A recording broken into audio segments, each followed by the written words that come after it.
Hello, everybody. My name is Evie Hanover. Welcome to the first ever episode of the On Purpose with Purpose podcast. Super excited to be here. Truly a dream come true for me to have my own podcast. It seems a little surreal, but my hope and prayer for this is that it just reaches people so that they know that they are seen, they are loved, they are heard by our loving God. He is always with us, will always be. And I just want you to know that this podcast is going to remind us that God is more important than our likes and our follows and our popularity in this world. Being approved by God is way more important than being approved by this world, which I think is something that a lot of people struggle with these days, especially with social media. Being approved by the world is very, very constant, and it's just not as fulfilling, right? Yeah. I think it's something that we all see, we all feel. It's really hard. But today I have such an amazing guest on my podcast. This is Reverend Derek Porter. He is the senior pastor at Smyrna First United Methodist Church, in my opinion, the best church in the world, but that's just me. So introducing Reverend Derek Porter. Very grateful to be here. Very proud to be a part of it here with you. And looking forward to what this is going to do for the kingdom and what this is going to do for followers of Christ. Yes, very excited, very excited. So thank you so much for being here. If you guys don't know Derek, he's one of the most down-to-earth pastors you've probably ever met. He always has a story for everything, which really is always a great time for me because I love hearing different stories. But every single week when he preaches, it's just incredible. And I always learn something that I would have never thought of in the first place. So thank you. Thank you. So we're going to start off with a couple just kind of fun questions just to get it going, and then we'll kind of dive deeper into other things. So number one, what is your favorite professional sports team? Well, it's very fortuitous for me that my favorite sports team is the Atlanta Braves. Go Braves! Go Braves. It's painful right now, but still go Braves. As a matter of fact, when I got the phone call that I was coming to Smyrna first, they told me first, and then the conversation was held that when they actually sat around the table to make the appointment, the first question that came up was, well, who's the biggest Braves fan in the North Georgia Conference? Who should we send 2 miles from the Braves Stadium? And all of them went, well, Derek Porter. That's very easy. So my Braves fandom actually got me to Smyrna First United Methodist Church. Oh, my gosh. Yeah. I didn't know that. I'm sure there was other parts as well, but that was the very first thing they talked about when they sent me here was I'm a big Braves fan. Yeah, and have you seen all of the crazy stuff around, like, Ronald Acuna Jr. being traded? Yes. Yeah. I see all that stuff, and if I don't see it, Brendan, my youngest son, sees it, and he'll share it with me and see it. I am such a Braves fan. I can tell you the entire starting lineup for 1982 Braves. No way. I was 9. We're not going to do it right now. Yeah. But I was 9 years old and still hold on to it. But Braves were a huge part of my life. The announcers were just as big a part. Their voices were such a part of my childhood, just like everybody else who grew up in the South and know those voices and spoke into my home every night during the season, of course. But yeah, huge Braves fan, huge Braves fan. Yeah, you need to talk to my younger brother. I mean, biggest Braves fan I've ever met. There you go. So there you go. What is your favorite TV show? This is not going to be shocking for anybody close to me. It's West Wing. It came out in the late 90s. I did not actually watch it when it came out. I didn't catch it till the last couple of seasons, but I literally watch it pretty much every day. The writing in it is so good, and as someone who speaks for a living and speaks a lot, the writing in it is just amazing. Aaron Sorkin is a phenomenal. He's probably the best writer of our generation. It just happens to be on TV, and so the language is so beautiful, is so wonderful, and it helps me in my own writing process and in my own thinking process to hear it and to see it, and the characters are so good. It's my favorite TV show. That's awesome. West Wing. Yeah, and going off of that, I just wanted to ask, you do speak a lot, being a pastor and everything. So how did you get over the initial nerves of speaking, or how is that not like a weekly struggle for you? The nerves for me in speaking is that I'm going to stand up and not have anything to say. And as a pastor, if that goes away, you should quit. But I don't get nervous speaking in front of 2,000 people, 200 people. I get nervous speaking in front of 2 people.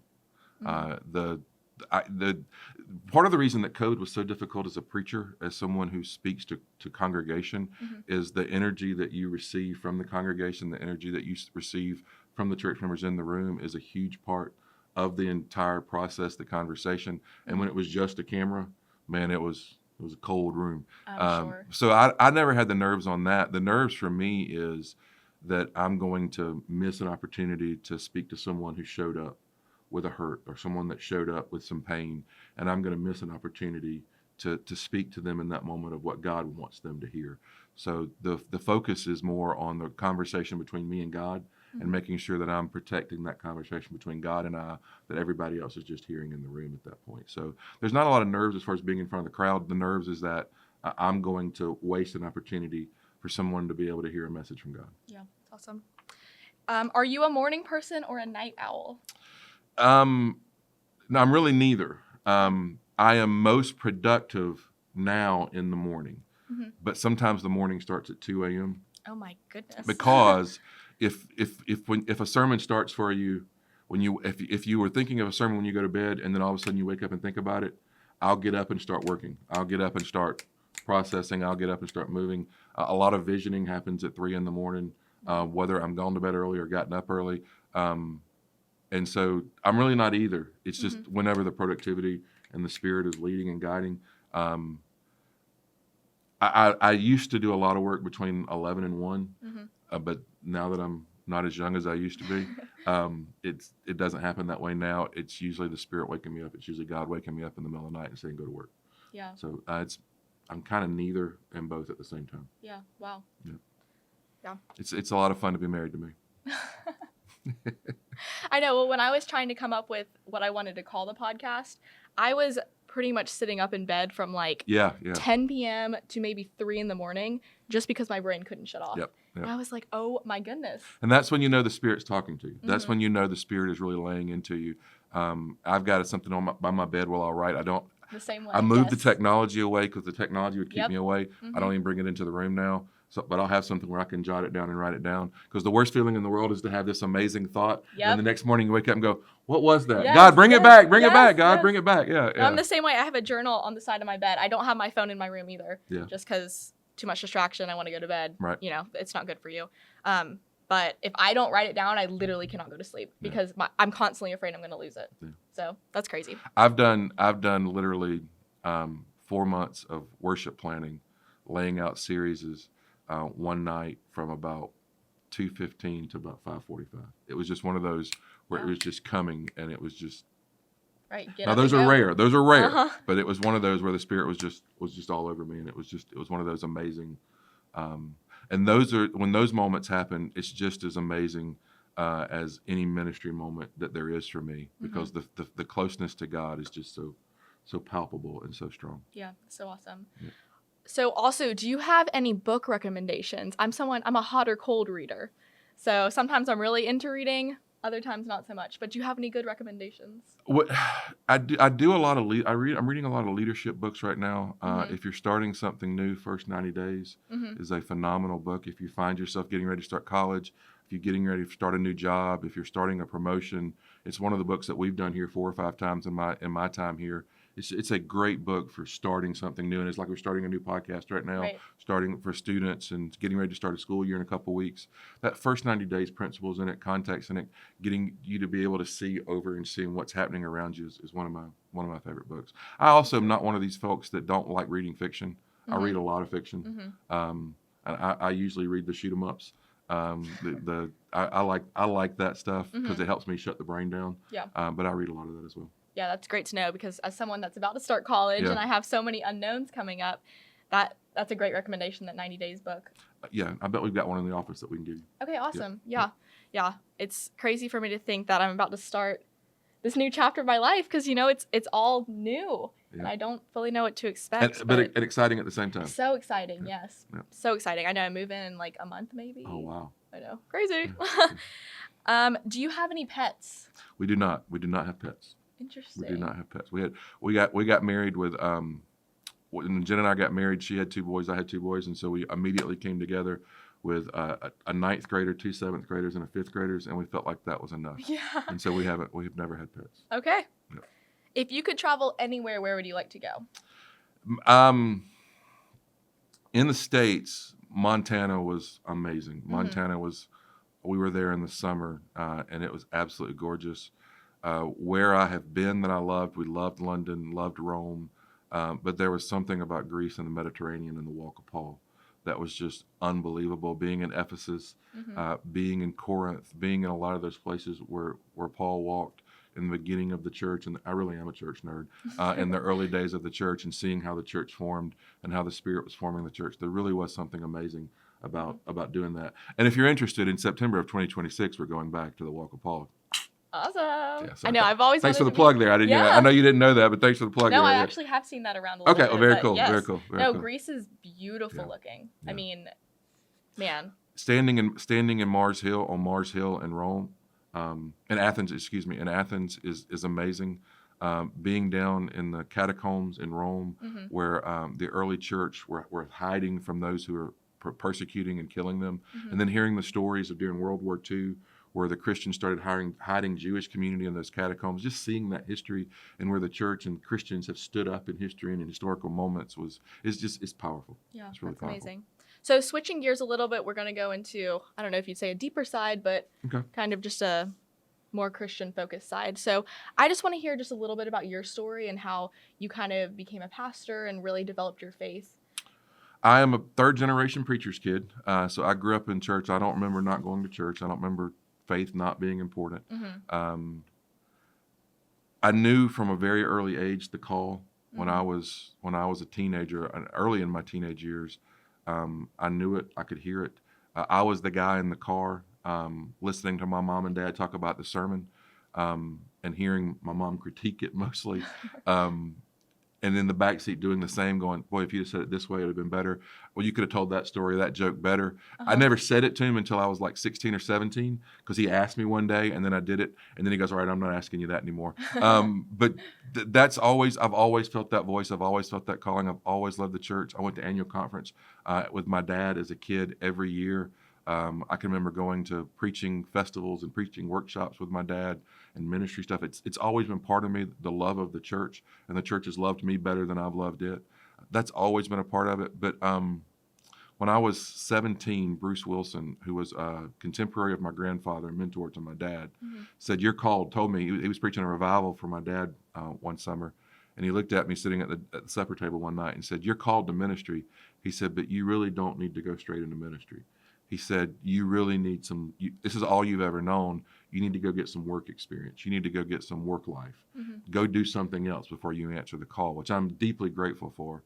And so I was working for Rare Hospitality. I was a kitchen manager for Longhorn, and a training manager for Longhorn at that point.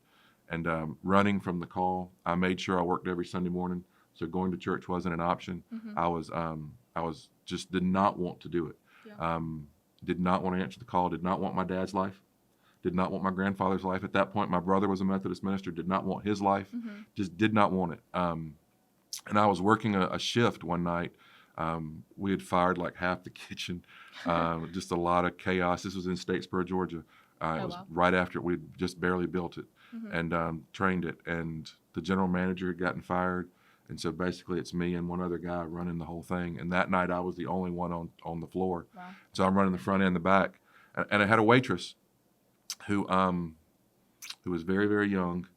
And she was working tables that night. And every time I went in the kitchen, she was in the kitchen on the phone. This is before cell phones. This is mid-90s. Oh. So cell phones are not really a thing yet. I mean, they're there, but not everybody has them. And I kept going to the kitchen and she was on the phone. And so I would fuss at her and go, "Well, I'm waiting your tables now." And the third time I found her there, I said to her, I told her name and said, if I find you on this phone again, I got to fire you. Now remember, I'm 23 years old. I am still a kid myself. Right. And so we're about the same age. But I said to her, "I'm going to have to fire you if I find you on the phone again."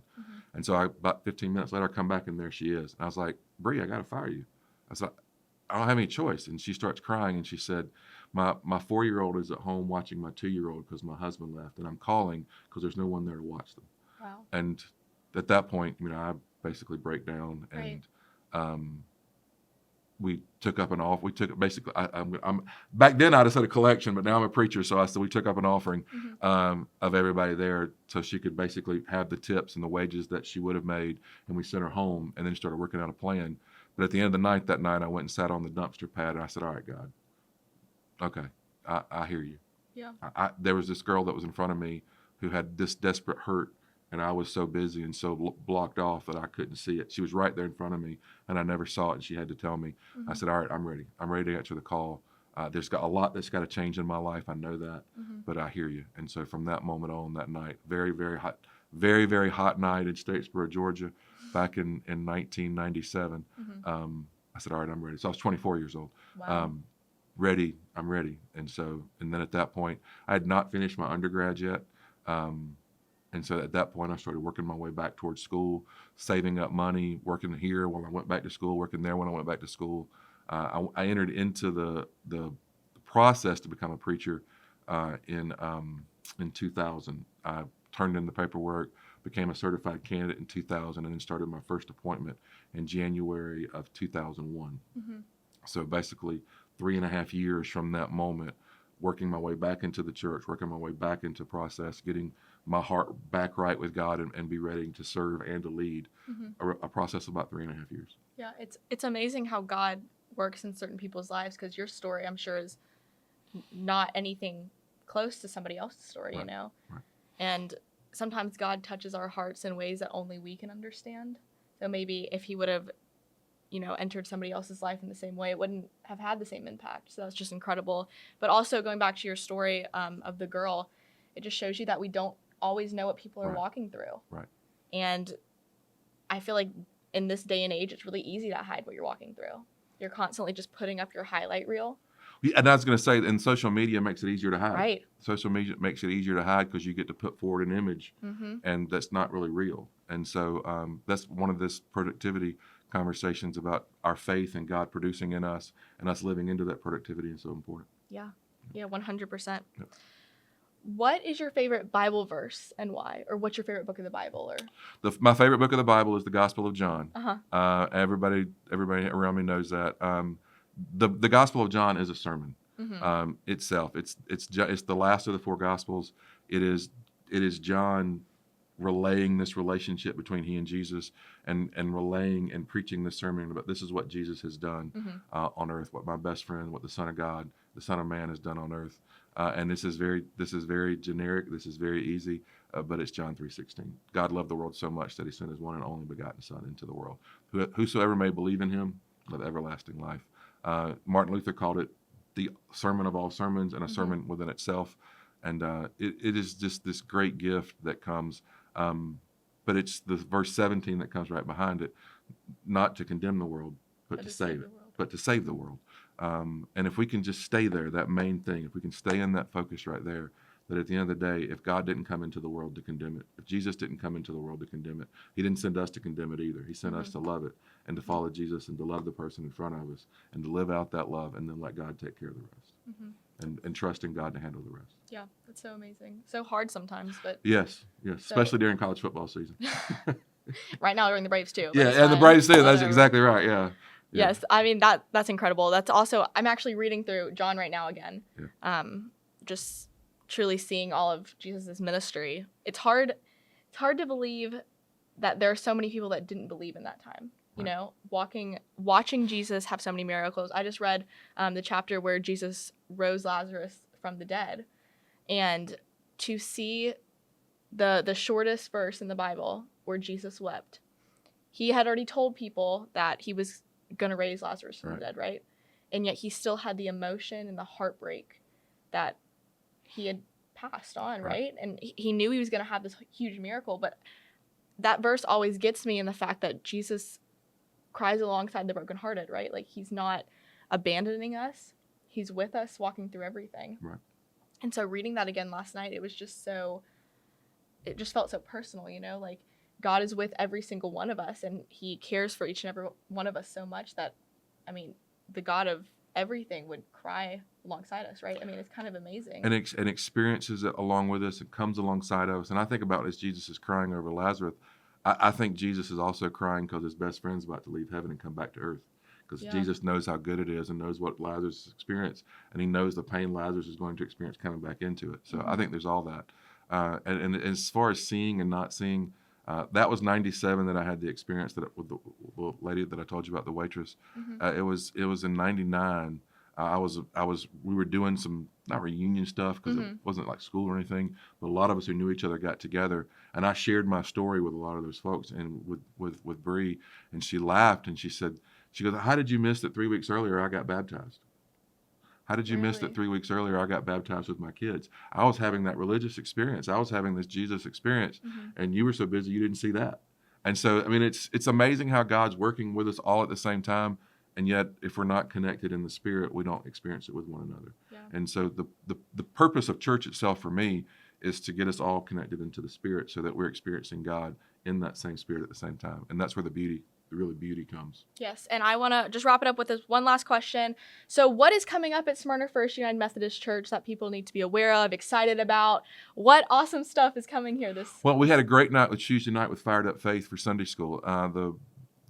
We use this phrase a lot. It's not church in a new way. Everybody wants something new. It's church in a forgotten way that we talk about here, the importance of missions, the importance of education, the importance of worship. But we're going to be really focused on Sunday school for these next 3 years. And every area of our church is going to be focusing on bringing people into a Sunday school class, getting people involved in Sunday school. You're going to be leading a middle school girls group that's going to be really, really exciting, and getting the right people in place to be coming alongside people. In worship, we're going to be focused on worshiping God.